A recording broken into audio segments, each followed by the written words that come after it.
Chapter 3. The Two Negations. The refusal of the ascetic. All this is the Brahman. This self is the Brahman, and the self is fourfold. Beyond relation, featureless, unthinkable, in which all is still. Mandukya Upanishad. And still there is a beyond. For on the other side of the cosmic consciousness, there is, attainable to us, a consciousness yet more transcendent. Transcendent not only of the ego, but of the cosmos itself, against which the universe seems to stand out like a petty picture against an immeasurable background. That supports the universal activity, or perhaps only tolerates it. It embraces life with its vastness, or else rejects it from its infinitude. If the materialist is justified from his point of view in insisting on matter as reality, the relative world as the sole thing of which we can in some sort be sure, and the beyond as wholly unknowable, if not indeed non-existent, a dream of the mind, an abstraction of thought divorcing itself from reality, so also is the sannyasin, enamored of that beyond, justified from his point of view in insisting on pure spirit as the reality, the one thing free from change, birth, death, and the relative as a creation of the mind and the senses, a dream, an abstraction in the contrary sense of mentality, withdrawing from the pure and eternal knowledge. What justification of logic or of experience can be asserted in support of the one extreme which cannot be met by an equally cogent logic and an equally valid experience at the other end? The world of matter is affirmed by the experience of the physical senses which, because they are themselves unable to perceive anything immaterial or not organized as gross matter, would persuade us that the supersensible is the unreal. This vulgar or rustic error of our corporeal organs does not gain in validity by being promoted into the domain of philosophical reasoning. Obviously, their pretension is unfounded. Even in the world of matter, there are existences of which the physical senses are incapable of taking cognizance. Yet the denial of the supersensible as necessarily an illusion or a hallucination depends on this constant sensuous association of the real with the materially perceptible, which is itself a hallucination. Assuming throughout what it seeks to establish, it has the vice of the argument in a circle and can have no validity for an impartial reasoning. Not only are there physical realities which are suprasensible, but if evidence and experience are at all a test of truth, there are also senses which are supraphysical, and can not only take cognizance of the realities of the material world without the aid of the corporeal sense organs, but can bring us into contact with other realities, supraphysical and belonging to another world, included, that is to say, in an organization of conscious experiences that are dependent on some other principle than the gross matter of which our suns and earths seem to be made.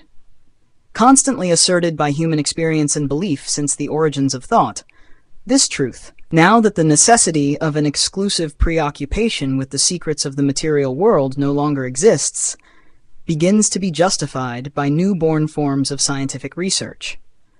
The increasing evidences, of which only the most obvious and outward are established under the name of telepathy with its cognate phenomena, cannot long be resisted except by minds shut up in the brilliant shell of the past, by intellects limited, in spite of their acuteness, through the limitation of their field of experience and inquiry, or by those who confuse enlightenment and reason with the faithful repetition of the formulas left to us from a bygone century and the jealous conservation of dead or dying intellectual dogmas.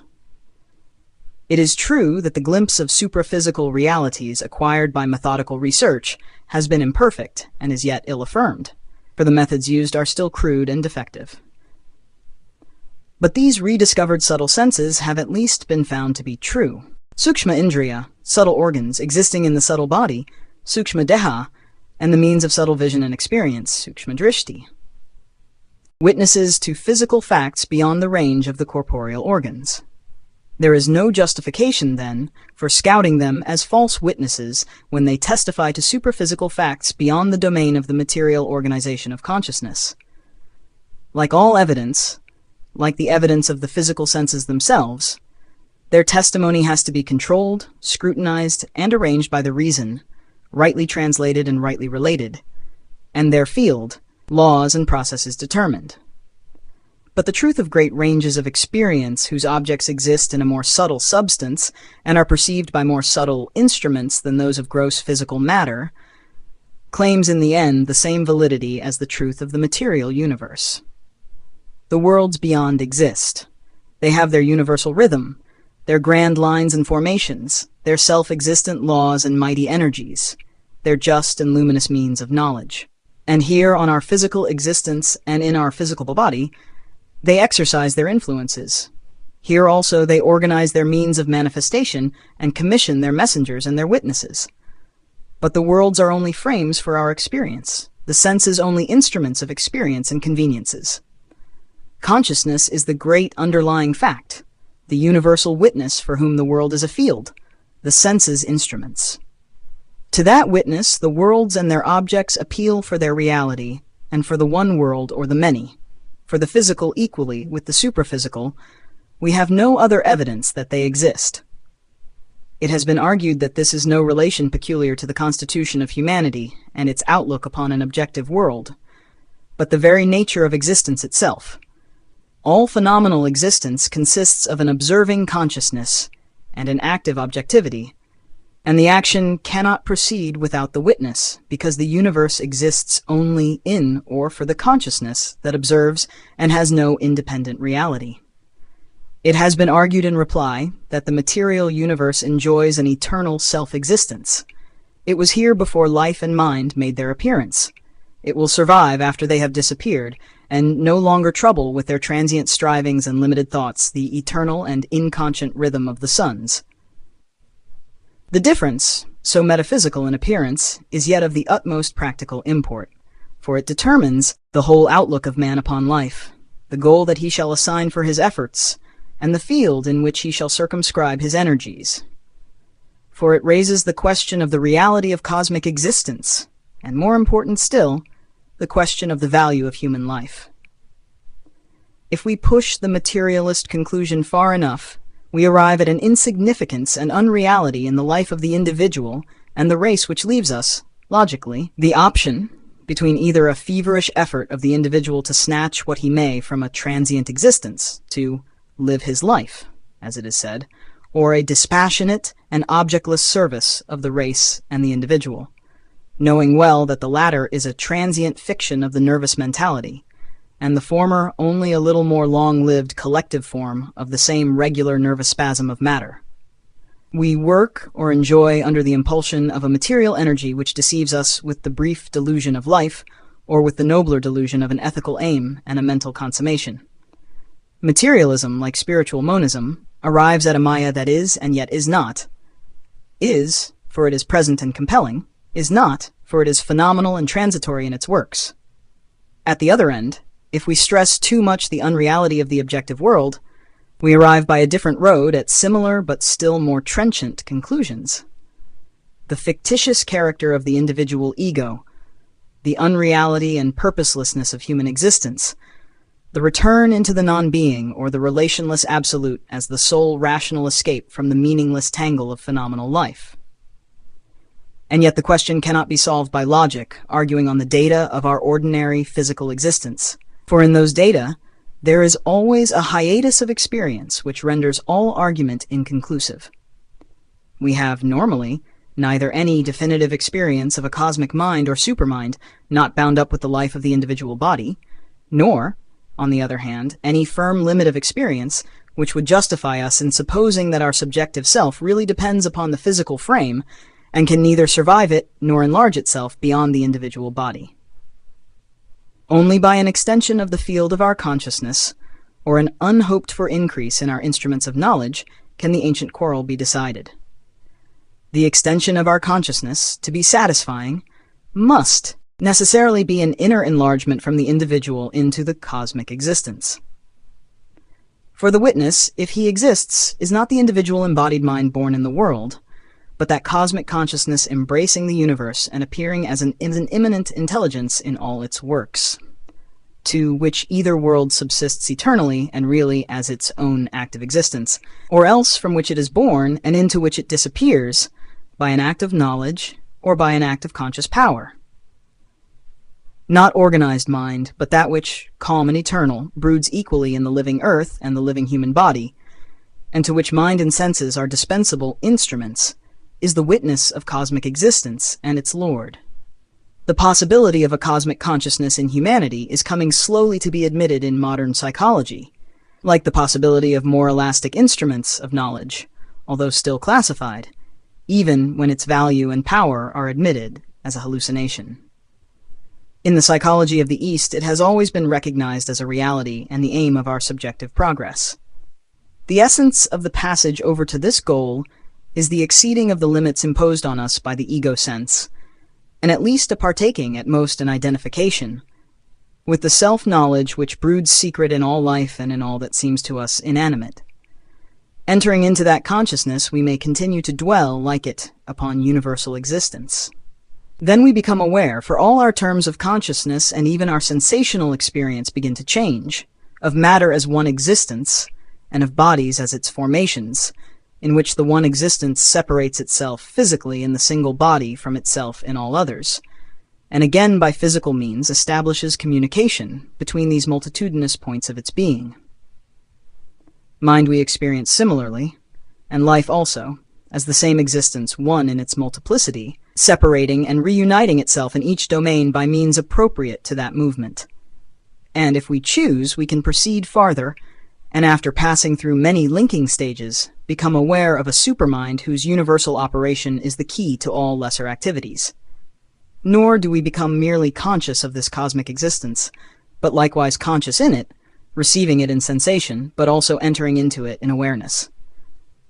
In it, we live as we lived before, in the ego sense, active, more and more in contact, even unified more and more with other minds, other lives, other bodies than the organism we call ourselves, producing effects not only on our own moral and mental being, and on the subjective being of others, but even on the physical world and its events by means nearer to the divine than those possible to our egoistic capacity. Real, then, to the man who has had contact with it or lives in it, is this cosmic consciousness, with a greater than the physical reality. Real in itself, real in its effects and works. And as it is thus real to the world, which is its own total expression, so is the world real to it, but not as an independent existence. For in that higher and less hampered experience, we perceive that consciousness and being are not different from each other, but all being is a supreme consciousness. All consciousness is self-existence, eternal in itself, real in its works, and neither a dream nor an evolution. The world is real precisely because it exists only in consciousness, for it is a conscious energy one with being that creates it. It is the existence of material form in its own right, apart from the self-illumined energy which assumes the form. That would be a contradiction of the truth of things, a phantasmagoria, a nightmare, an impossible falsehood. But this conscious being, which is the truth of the infinite supermind, is more than the universe, and lives independently in its own inexpressible infinity, as well as in the cosmic harmonies. World lives by that. That does not live by the world. And as we can enter into the cosmic consciousness and be one with all cosmic existence, so we can enter into the world-transcending consciousness and become superior to all cosmic existence. And then arises the question which first occurred to us, whether this transcendence is necessarily also a rejection. What relation has this universe to the beyond? For at the gates of the transcendent stands that mere and perfect spirit described in the Upanishads, luminous, pure, sustaining the world but inactive in it, without sinews of energy, without flaw of duality, without scar of division, unique, identical, free from all appearance of relation and of multiplicity. The pure self of the Advaitins, the inactive Brahman, the transcendent silence. And the mind, when it passes those gates, suddenly, without intermediate transitions, receives a sense of the unreality of the world and the sole reality of the silence, which is one of the most powerful and convincing experiences of which the human mind is capable. Here, in the perception of this pure self, or of the non-being behind it, we have the starting point for a second negation, parallel at the other pole to the materialistic, but more complete, more final, more perilous in its effects on the individuals or collectivities that hear its potent call to the wilderness, the refusal of the ascetic. It is this revolt of spirit against matter that for 2,000 years, since Buddhism disturbed the balance of the old Aryan world, has dominated increasingly the Indian mind. Not that the sense of the cosmic illusion is the whole of Indian thought. There are other philosophical statements, other religious aspirations. Nor has some attempt at an adjustment between the two terms been wanting even from the most extreme philosophies. But all have lived in the shadow of the great refusal and the final end of life, for all is the garb of the ascetic.